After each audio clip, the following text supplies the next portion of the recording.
Welcome to ReReview, where we watch movies from our past with a perspective from today. Your hosts are Matt, Bobby, and Austin, and we love the films from our youth, so we're taking a look back to see if they still hold up. We have another suggested movie to watch from our friends and family, so today we're going to re-review Tenacious D in the Pick of Destiny. Chosen by my cousin, Tenacious D in the Pick of Destiny was released in 2006. It's directed by Liam Lynch and stars Jack Black, Kyle Gass, and J.R. Reid, and a whole bunch of cameos. This movie is about two aging rockers taking shortcuts to become the ultimate musicians. Now, this is a fair warning. We are spoiling a 17-year-old movie, so if you haven't seen it, we will be revealing key plot points. Bobby, Matt, I only have one question for you. Are you ready to rock? No, maybe not. I am ready to rock. You know, this movie opens with like a very cartoon scene that was like their production house. What was that? Well, it was a spoof of THX. Are you talking about that one? Yeah. So was it supposed? But it said THC, right? Yes. Yeah. As it opens, I already was getting like Monty Python vibes, and then didn't realize that was going to carry throughout the entire film. And it feels like they threw a lot of things that they love, from other movies. Clearly, Clockwork Orange and what else am I missing here? I just felt like there were quite a few references, right? Yeah, heist movies. Well, I still don't understand the Clockwork Orange. Like, I seriously thought that was a dream at first before Kyle showed up. He was really getting beat up by Clockwork Orange guys. I apparently don't go to Venice Beach enough because I don't remember that ever happening, but okay. Well, the movie starts with childhood trauma, right? Meatloaf, the most quintessential old school rocker in his own right? Yes. Plays Jack Black's dad. And I think, Matt, you made the comment, boy, they did a good job at casting for the kid. I think we all believed that was he was spot on, man. If that, I wouldn't be shocked to look it up. Maybe it's like his nephew or something because still looks the same. Close. Yeah. Uh-huh. His dad was very religious and opposed him being a rocker, so he left and went to Hollywood, Florida, before going to Hollywood, California.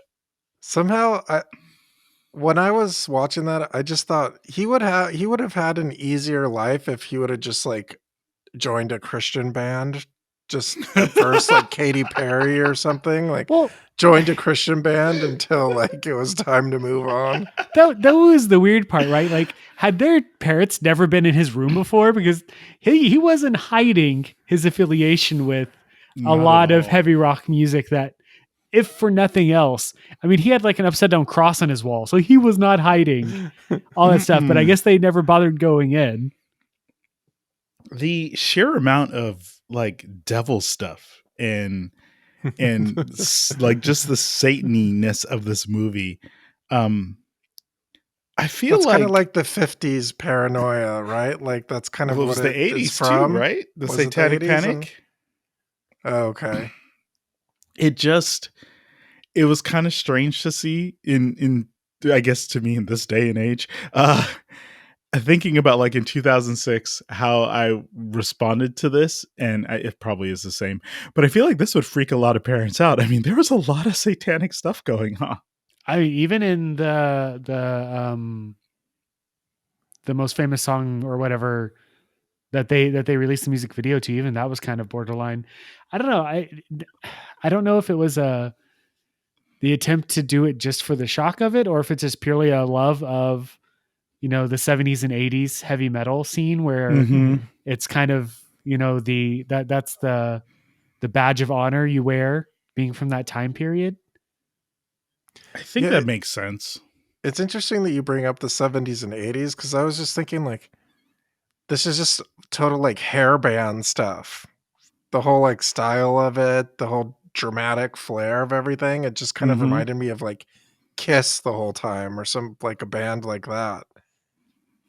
Let's say Kiss is kind of pop. Okay, I'm not going to go there. Like, can you imagine if they're Can you imagine if Tenacious D is like, okay, let's imitate like Nirvana, and they just wear flannels the whole time and walk around all morose, and it would be a very different movie. They go to Seattle instead of It's Sacramento. just like a depressing grunge version of this movie. Is that the sequel where they have to sell out and they're just trying to match whatever's like? Are they gonna like have something featuring Cardi B? Oh, you know what? I mean, maybe I'd watch that one too. It just is the rocking nature of this for having Jack Black meet Kyle Glass, and we talked about this a little bit while we were watching it. You have this sort of mentorship thing happen where Jack Black is there to learn from Kyle Glass, to be like, I need to learn how to be a rocker. I came all this way, and look at how amazing you are. And he plays like Beethoven melodies on his guitar, and Jack Black singing along with it. So you have this whole thing that happens with them, learning to be with each other, and Jack Black getting quote unquote better. We have a lot of scenes that tie into that, like the quintessential fake concert scene, right? I felt like that kind of like the whole like them getting together kind of lasted a long time. Like it kind of reminded me of like the Batman versus Superman, where it's like, they're going to be together at the end. Like, why is it taking like 20 minutes for them to figure out like that they're going to end up being a band together? Oh, you mean like, why did they have to do all that build up? Yes. I was like, just get to it, damn it. Just be in a band. That was the thing about the movie, right? They took it seriously in the most unserious way, is I guess the way I would call that. They did so much lead up to breaking Jack Black away from the curse of his father, and then having that come back. And what did Meatloaf say? I should have never worn I should have worn a condom. What did he say? Yeah, he was unhappy that he existed. Yeah, I think it was, I should have worn a condom. What poor Meatloaf, just breaking down the children of the world. But then, we go through all of this for it to, I have a note that says here, oh, this movie is national treasure. Like, it becomes this quest that they have to complete to find this pick of destiny that was created by Satan. And oh my God, it hurts in my heart to even say all this out Talk loud. about MacGuffin, right? To be fair, to be 100% fair to Bobby on that, to me, the movie picked up once that started happening. About the time that they met up with Ben Stiller's Guitar Center guy. Mm-hmm, mm-hmm. I feel like after that point's when the movie kind of started picking up to me. Like the high sequence, like I think that's when it started becoming more interesting. You get a car chase, you get this, that, Yeah. you get like everything. But at that point, it also felt so, I guess they were just kind of running through things they enjoy, right? and doing music the entire time. One of the things I feel like I noticed is the songs, I for me at least, got better as the movie went on. They felt more improved, a little more detailed. Was a little that more intentional? Because they were a new band in the beginning, and I really want it to be. I really want it to be that things got better as they went along. Man, Ben Stiller, right? I mean, everyone. There's a lot of names in here, right? Tim Robbins, Ben Stiller, Amy Poehler's in here. Who did I catch? Who was the Amy Adams? Oh, we kept just kind of Mhm. pausing, like, wait, who are these faces? Fred Armisen is in it as well. It's one of those where it's just like, wait a second, don't we know that? Oh, we do know this person.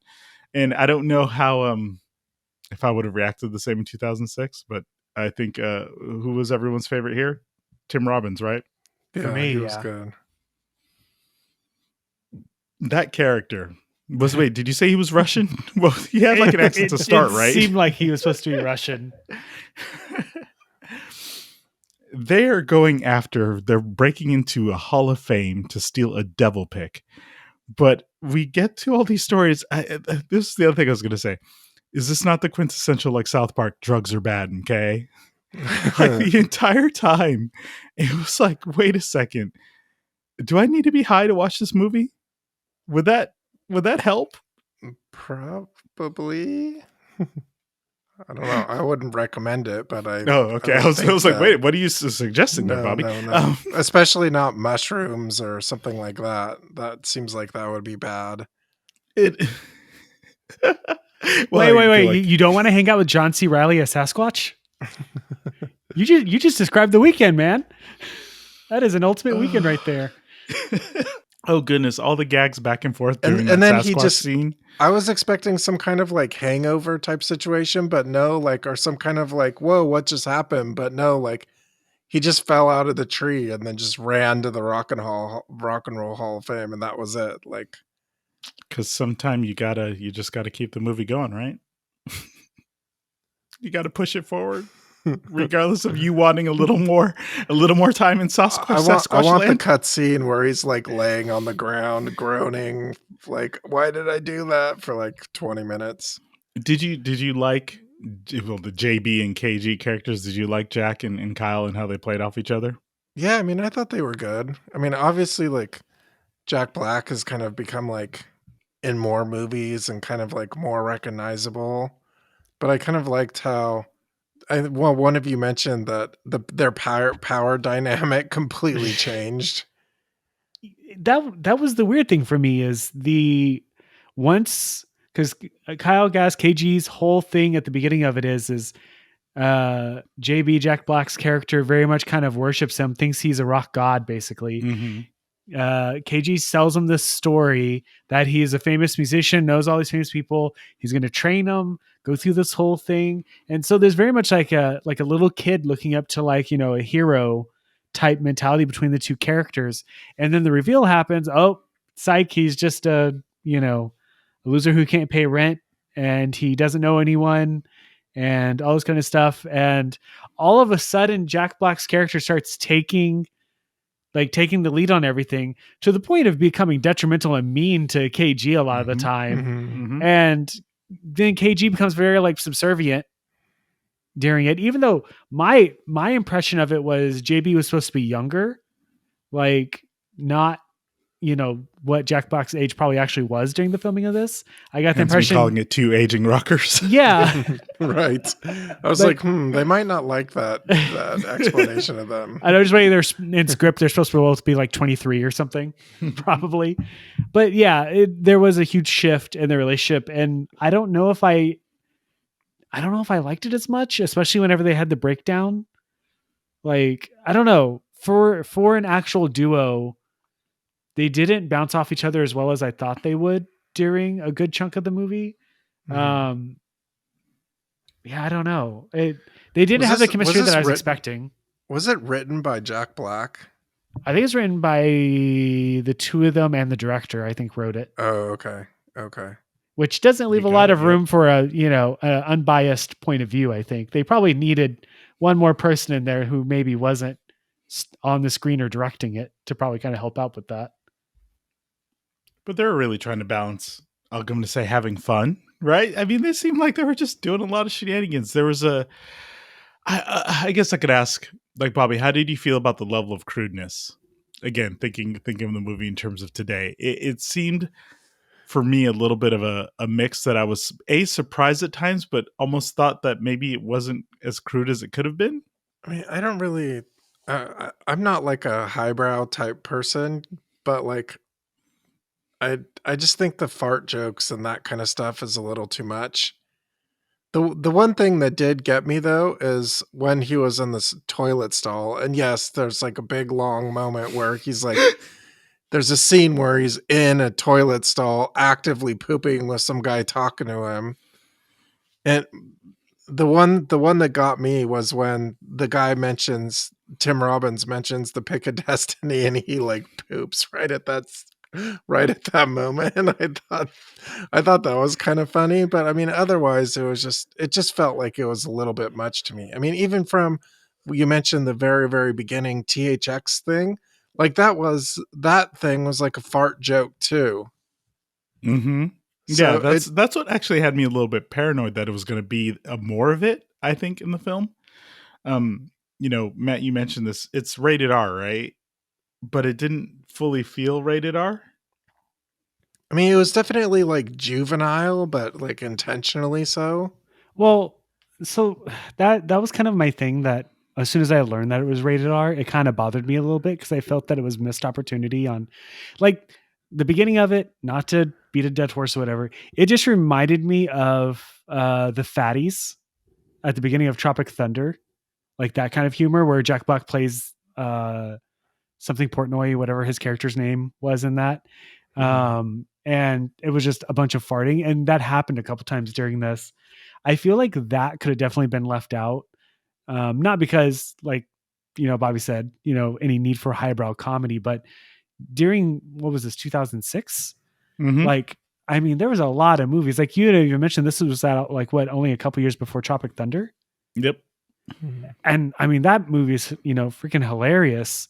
So I think that if they would have left some of that out and maybe kind of put it in, maybe some other comedy, maybe that's a little bit closer to what you got in Tropic Thunder, or even like the American Pie franchise or something. If you're going to be rated R, you might as well rate it R. You've already lost the PG-13 threshold that most, productions are going for in order to make more money. So you might as well lean into it. And I don't think they quite leaned into it as much as they could have. Mm-hmm.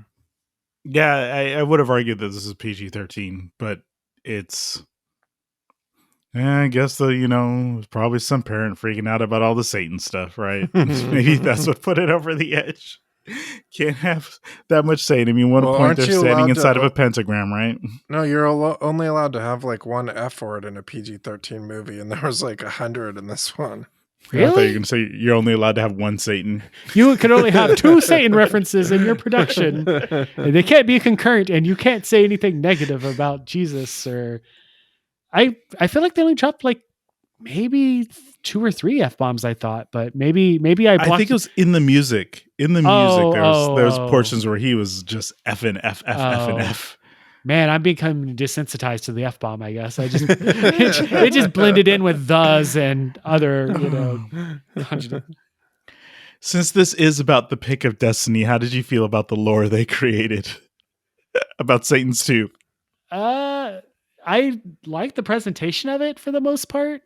It very much had the kind of feel of like a fairy tale story, the way they did it. Yeah, I like liked it. It's not any worse than the Dial of Destiny, to be honest. Oh no! Oh no! Oh no!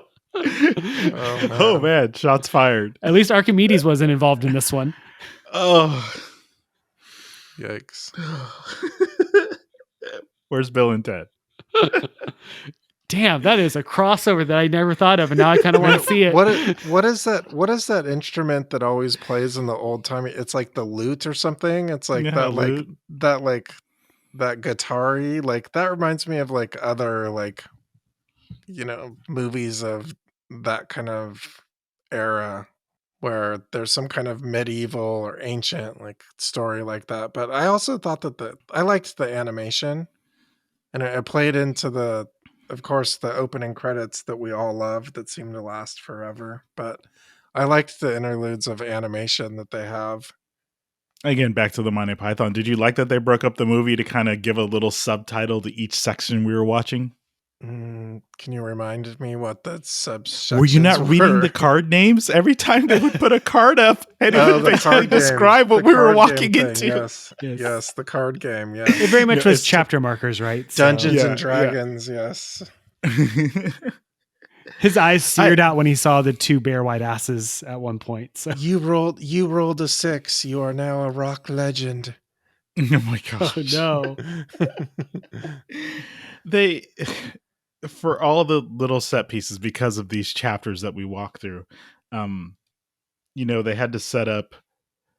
Oh my gosh! This is Kyle's character to basically go through the suffering of like, I want to be a rock star, but I hate you, Jack Black. Right. And then he sees some hot young things and he's like, let me go be awesome with them. But this is the only way that they try to create the conflict between them. I liked his justification for why he did that, which was sex, drugs, and rock and roll in that order. I thought that was funny. He's like, no, I thought that was our creed. I thought it was supposed to be like that way. When they get to the they obviously, following the guidance of Tim Robbins, get the pick. Lots of shenanigans. We get a Catherine Zeta-Jones scene. What movie was that again?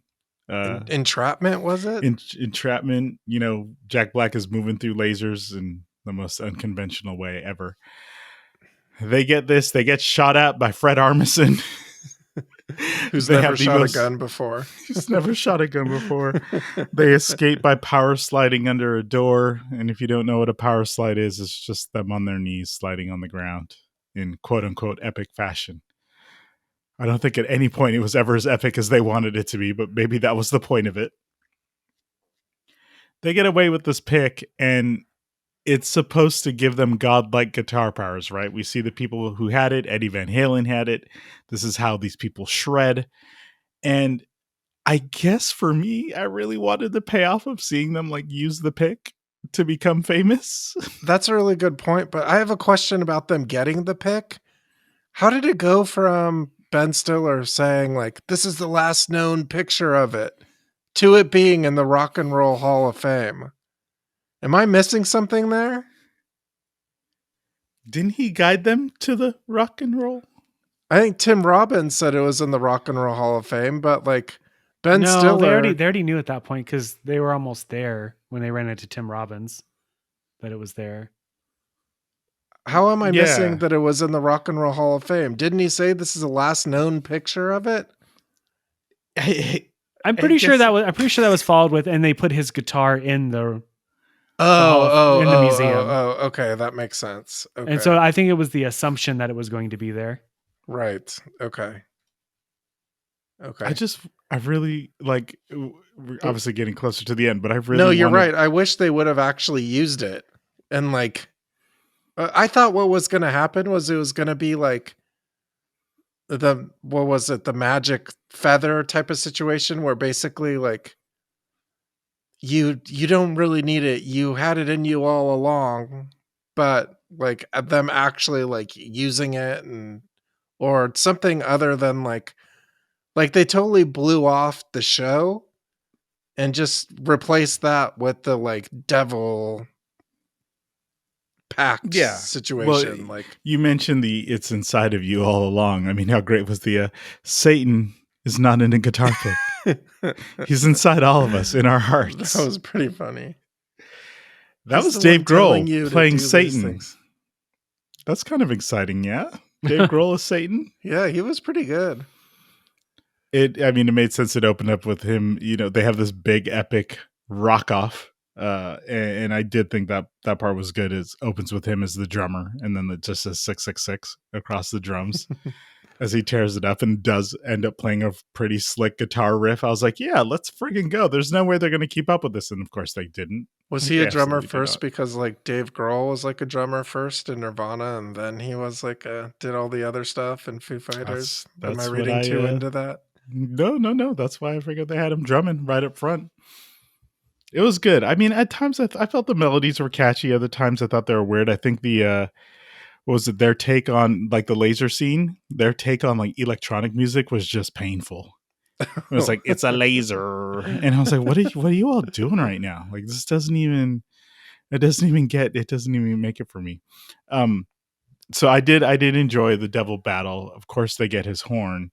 And it just, at the end of the day, it feels like, yeah, I guess they are smoking weed out of it and they're making good music, but we don't ever really find out if they get success from it. Right. That was a really interesting way to go through it. Like they basically it looked like nothing actually changed from the whole thing they were on, other than like they're back to where they were when they were like friends trying to be a rock band, but they actually like,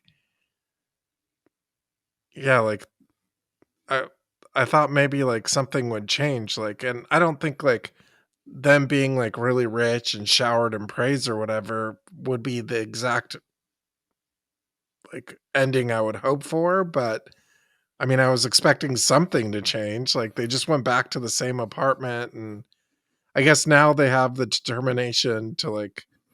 That's all it is. You're right. For me, it's like, if you're going to make a deal with the devil, I want to see the payoff. Even if it's you fool the devil, I want to see the payoff. And it was, I guess they're smoking weed, right? And blowing green haze into their microphone. Yeah, I agree. I think the lack of payoff is kind of disappointing, at least to some extent. I think that had it maybe transitioned into them doing the open mic night or whatever, and at least killing that show somehow, Yeah, I Like, would have liked to have seen some like record, some like, like some like generic record executive say, "Hey man, you guys are pretty awesome. Like That's let just that line, and that's it. let's try to like make something happen for you." Like some indie label or whatever, like like I want to see that happen, and then it cuts to a montage of them gaining success and then flopping hard and crashing and ending up on like a Yes. VH1 "Where Are They Now" type special. And then it loops back to the devil becoming one with his horn. Yes. And then Kyle goes to hell. that's the sequel. And he gets raped. That's the sequel. Oh my goodness. This was a film. Bobby, is this one you're telling people to watch?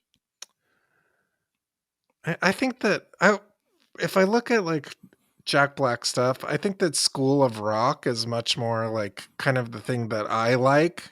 It's kind of like uplifting with the kids and like it's more like inspirational. That's kind of like more my take on things. This is like I thought this was interesting and all about like the cliche like rock and roll Satan stuff and all that kind of stuff and about like rocking like the way like Jack Black does it, like, yeah, let's rock, like with the devil horn finger stuff, like I think that's fun, but like it's not quite like my cup of tea.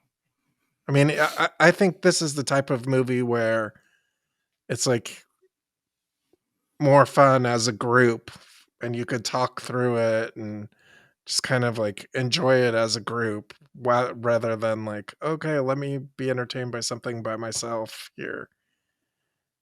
Okay, I'll take that. Matt, you're how do you like your Satan-filled movies? Why do I get that? Bobby gets the generic question, and I have to answer the question about Satan.